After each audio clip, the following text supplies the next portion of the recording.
Bir damla su düşer daşa, iller boyu iz salar. Bir kelmenin istiliği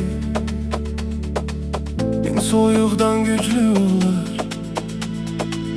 Bu dünya bir nefes keder, gelip geçer habersizce.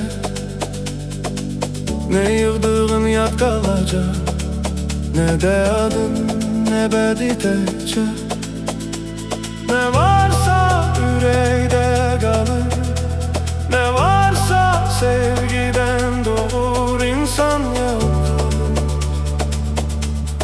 Paylaştıkça özünden büyük olur. Kalan nedir? Bir bakışın ışığında Kalan nedir? bir insanın yaklaşımda Kalan nedir? el uzattığın anlar. Kalan nedir? Yüreğe dokunan sözler. Kalan nedir? Bir bakışın ışığında Kalan nedir? bir insanın yaklaşımda Kalan nedir? el uzattığın anlar. Kalan nedir? Yüreğe dokunan sözler.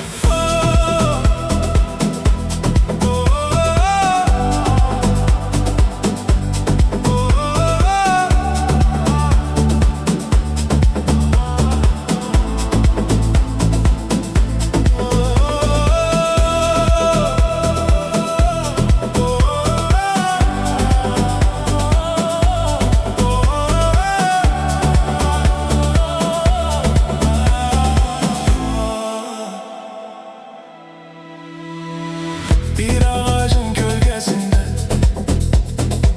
neçe tale dincemişti. Bir tebessüm bezen ele